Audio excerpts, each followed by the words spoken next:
Mais um episódio Histórias de Sucesso Pod pra vocês. E hoje ela veio pra abalar, meu bem, porque senão a gente não sai nem de casa. Eu estou aqui com a queridíssima Jéssica Dalsoglio, mais carinhosamente chamada de Jazz. Jazz, obrigada por você estar aqui, viu? Obrigada a você pelo convite. A gente já estava se paparicando aqui no off, né? Há muito tempo. Não só no off, como assim, eu sou quase tia velha da Jazz, tá? Porque assim, ela e minha filha têm praticamente a mesma idade, elas têm o mesmo estilo irreverente de ser, e eu digo estilo irreverente com todo o carinho que você merece. Jazz, fala pro pessoal, quem é a Jazz Dalsoglio?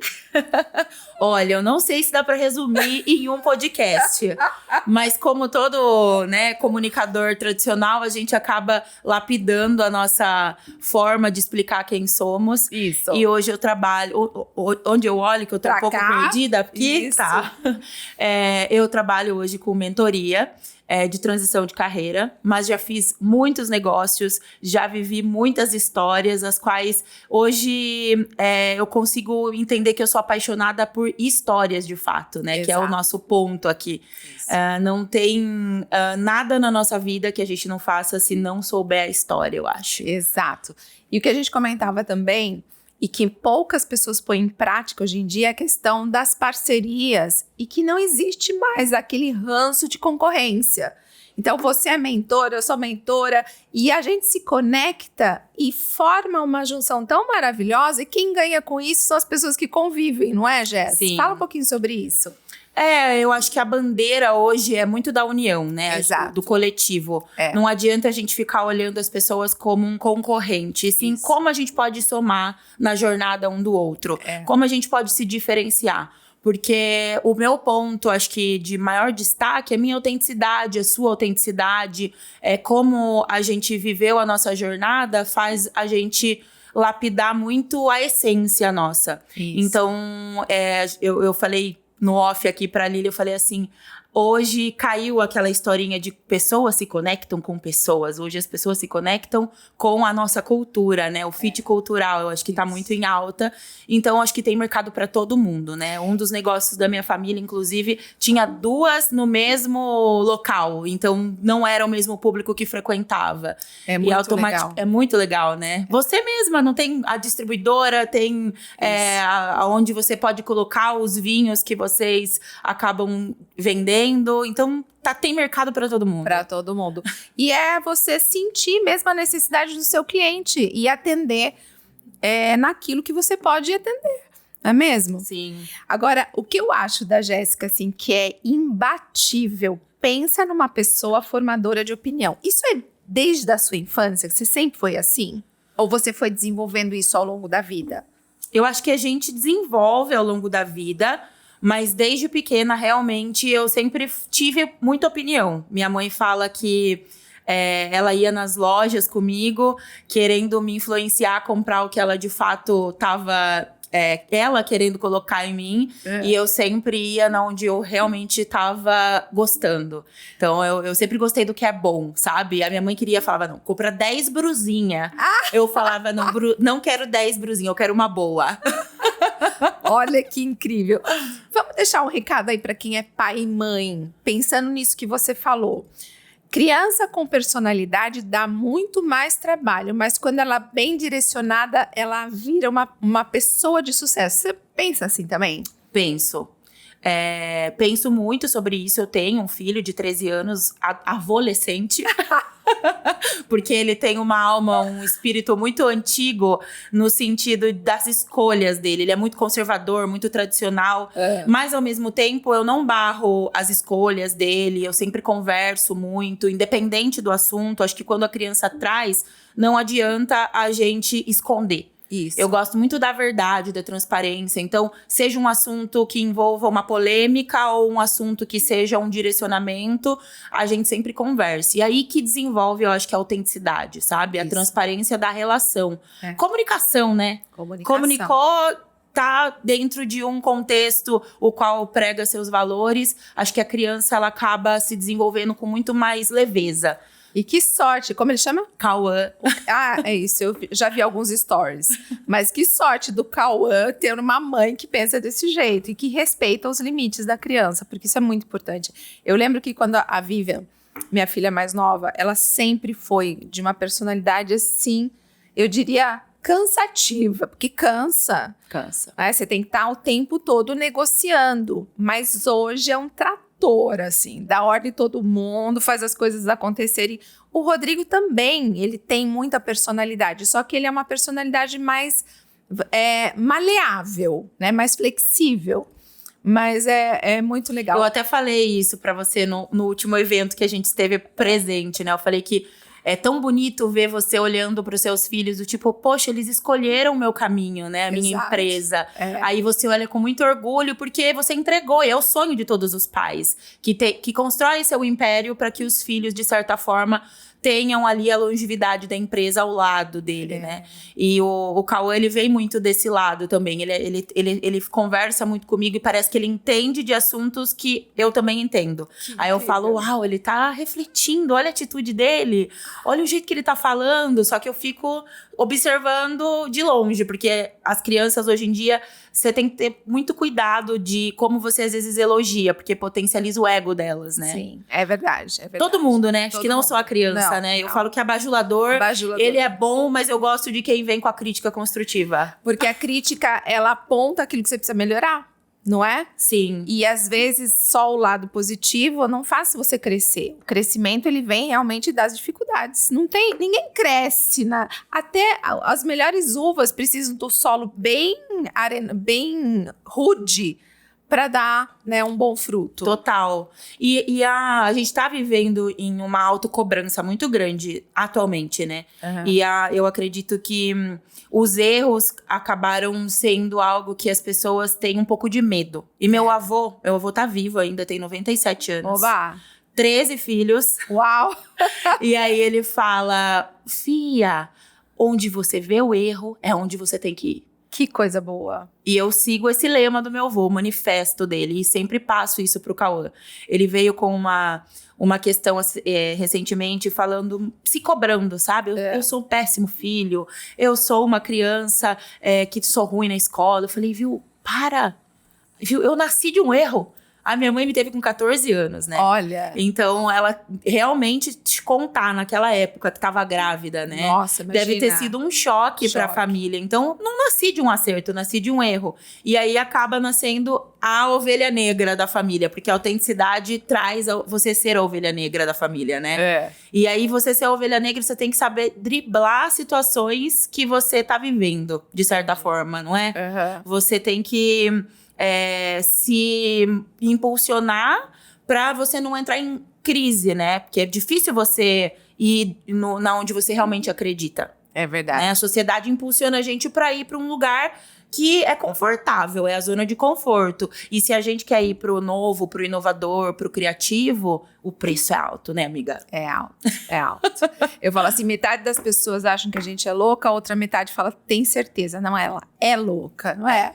Ela é louca. E você vindo de um ambiente empresarial, onde seus pais são empresários, sempre foram empreendedores, não te chamava esse ambiente, assim, para o empreendedorismo, para ficar ali nas empresas? Você tomou outro rumo, né? Você foi criar a sua própria identidade, você foi criar o seu próprio roteiro de negócios, de trabalho. Como foi essa transição aí?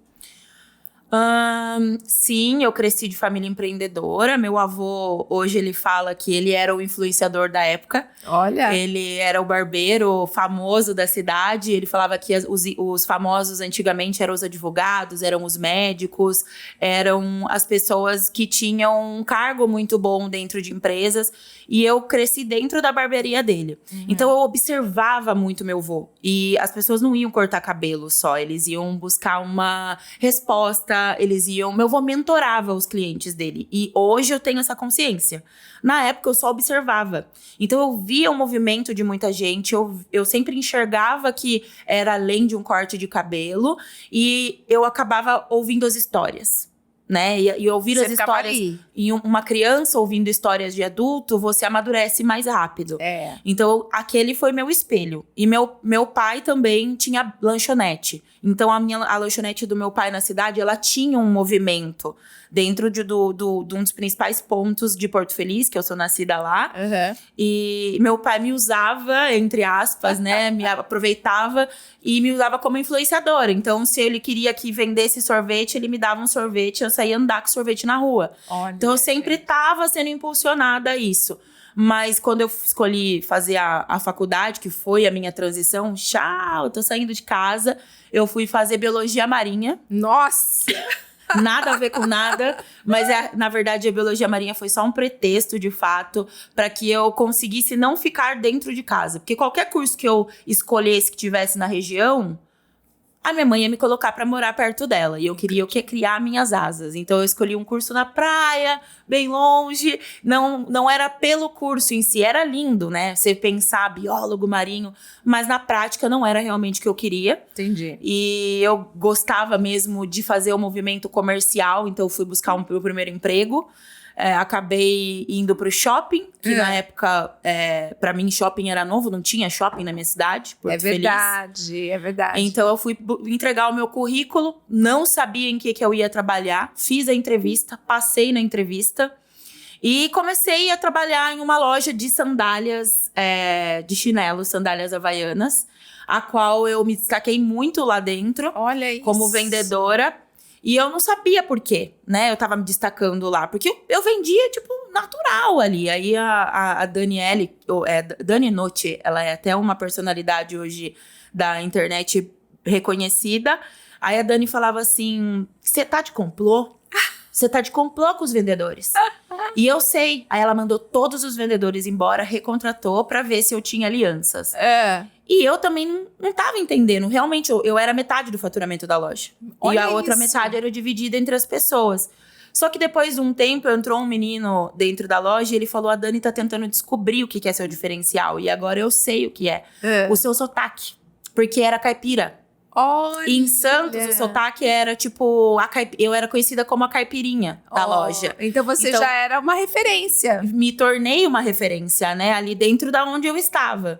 E automaticamente eu fiquei apaixonada por vendas. Aí eu comecei a ganhar meu próprio dinheiro. As minhas amigas tinham que fazer faxina dentro do apartamento. Eu pagava a moça para limpar porque eu não gostava de fazer aquilo. Olha. Então tinha o meu dinheiro. Falei, não, eu não quero fazer faculdade. Eu quero ganhar dinheiro. Que coisa Aí foi boa. minha primeira experiência em analisar o empreendedorismo. E você chegou a ter uma loja... Tem uma loja da Havaianas em Sorocaba? Eu cheguei eu pedi pra subir de cargo. Falei, vou sair da faculdade, quero subir de cargo. E ela falou que eu era muito nova. Foi minha primeira portada. Aí eu falei, então tá. Aí voltei pra casa, conversei com a minha mãe. Falei, olha, eu quero montar uma loja porque eu vendo isso, eu sei fazer isso. Mapeei tudo que eu tinha de estratégia, porque eu vivia o negócio de fato, eu não tava ali só pra vender. E já tinha uma percepção analítica minha e também não reconhecia. Era muito imaturo, né? Eu tinha 19 anos. Olha isso. Aí acabei pedindo pra minha mãe vender o carro, que a gente não tinha grana. Aí vendemos o carro, vim pro Iguatemi, que na época era Esplanada. Eu lembro disso. E eles acharam que eu era louca. Óbvio. Como assim uma loja de sandália havaiana que você coloca botãozinho? Isso não tem nexo. E a minha mãe apostando, mas sem entender nada, porque quem sabia fazer de fato era eu. Foi com alguma frente ali, tipo, de uma adulta falando, de fato. E eles aceitaram, eles me deram um stand, falaram que ia fazer um contrato de 1 mês. E ficou até hoje, né? Só que a gente hoje não tem mais, a gente vendeu. Mas é uma loja que foi, assim, durante muito tempo, uma grande referência. Sim. Principalmente, assim, a gente que recebe muitos clientes de fora que queriam levar alguma coisa, a gente falava, vai lá no Iguatemi que você tem. E não era franquia, né? Depois que se tornou franquia. É mesmo, não A gente foi o primeiro quiosque. E a Havaianas de loja era a Dani, Tinha o Paulo Cuenca, que eles eram de Santos. E eu fui o primeiro quiosque. Aí quando, inclusive, a Dani ficou super brava comigo na época. E ela falou, depois de um período, quando a Havaianas veio nos buscar para que a gente fornecesse tudo para eles que a gente tinha, para que eles franqueassem, organizassem tudo. Aí a Dani falou, Jéssica, eu entendi, você virou uma lenda na minha loja, eu entendi que eu tinha que ter tido mais Jéssicas. E não ter ido contra você. Você vê? Aí hoje a gente se admira, conversa. A realidade dela hoje se tornou outra. Então acabou tendo um distanciamento, mas nos respeitamos. Vira e mexe, trocamos algumas conversas.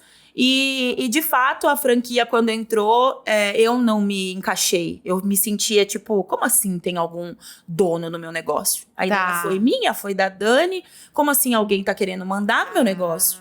Aí eu não aceitei me enquadrar, eu não aceitei a caixa que eles queriam me colocar e sair. Modelaram você e depois quiseram te colocar dentro da caixa. Os fornecedores eram meus, à época, o marceneiro, acho que o pessoal da Pedra também, acho que até hoje estão lá. Então eu fiquei muito feliz de ter promovido muitos empresários ali naquele momento, para estarem aliados a uma grande marca, afinal eles são referência de fato, né? Uhum. E segui o caminho deles. Eu fiquei 2 anos na franquia, tirei o meu corpo, minha mãe se manteve lá, abriu mais lojas e teve uma jornada de muito respeito, de muito aprendizado e acho que assim, isso nos traz uma bagagem de amadurecimento. Porque eu era muito nova. Sem dúvida. Né? Mas nova, mas com visão, né? Com visão. Agora sim, eu ficaria também horas. Aliás, todo mundo que vem e senta nessa cadeira que você tá sentado, gente, eu consegui escolher a dedo as pessoas, porque o tempo passa, a gente não sente o tempo passar, vai fluindo. É muito legal, muito legal. Mas assim, eu quero que você deixe um recado para as pessoas que têm um sonho, como você. Mas que assim, não vem muita perspectiva, porque você começou dentro de uma loja sendo vendedora. Ou seja, ali você construiu a Jéssica de hoje. Não é hoje que se construiu ali. Visualizando numa coisa aparentemente comum, mas fazendo de forma diferente. Então, eu queria que você deixasse esse recado para as pessoas que têm sonhos e que muitas vezes acham que não têm oportunidade onde elas estão. Olha para elas e fala sobre isso. Bom, o primeiro passo, eu acho que de qualquer mentoria, quando você acaba, né, tendo contato com alguém ali que está sem perspectiva, ou ela está numa transição, numa crise de identidade, o melhor investimento é em você mesma. Então, esse investimento em você mesma, ele precisa ter muita consciência em você se desenvolver. Às vezes você busca ferramentas externas e tá tudo dentro de nós. É meio clichê falar, mas acredite na intuição. Se entenda com a intuição, desenvolva ela. E a intuição é a vozinha que fica no inconsciente. E ela às vezes entra em conflito assim, tipo, será que eu tô certa? Então, eu trabalhar a sua autoconfiança, trabalhar a sua identidade, entender quais são as suas habilidades, quais são a sua forma a sua forma de pensar, como ela funciona. Ela pode ser melhor explorada. Então, eu acho que você confiar em si, se desenvolver e procurar ajuda. Porque se eu tivesse naquela época um mentor, hoje eu teria tomado um rumo completamente diferente, talvez um pouco menos árduo. Hoje eu tô muito mais por aprender no amor, mas eu sempre aprendi na dor. E hoje eu não escolho mais esse caminho da dor, porque dói mesmo, não é gostoso, não é confortável. Se a gente tem o caminho de vir com amor, pra que não, Com né? certeza, você já passou tudo isso por eles. Então, assim, você tem receitas para dar. E eu digo assim, normalmente um mentor não é só quem dá receita do que fazer, é do que não fazer, principalmente. Não cai nessa, porque aí você vai entrar num ambiente, né? E para finalizar, eu quero que você me fala de um sonho que você quer realizar daqui para frente. Um sonho daqui para frente. Eu acho que o poder nosso da comunicação, né, que você tem também, eu acredito muito que ele precisa ser levado num coletivo. Então, o meu sonho final, assim, que eu vou falar, cheguei lá, ele tá ligado em eu ter uma ONG mesmo, que trabalhe muito contra a falência emocional. Eu acho que as pessoas estão muito nesse caminho de depressão, burnout e a vida de buscar muito a parte material e esquece muito do emocional. Então, eu tenho um sonho de poder usar a minha voz em ajudar pessoas a não terem falência emocional, e isso vai me trazer uma realização além do dinheiro, assim. Que coisa linda. Gente, vocês estão vendo, né?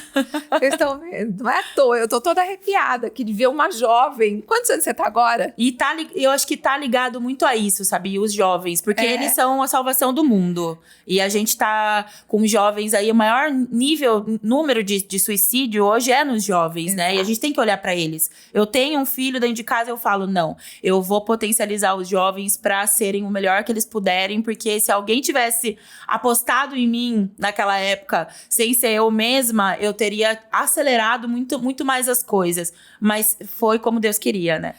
E eu ia falar isso agora. Ela apostou nela, então aposte em você. Espero que vocês tenham gostado do Histórias de Sucesso de hoje com a Jess, uma queridíssima que deixou ensinamentos profundos aqui. E comentem aqui o que vocês acharam, quem vocês querem que eu traga para o próximo episódio, e a gente se vê logo mais. Até! Obrigada, pessoal!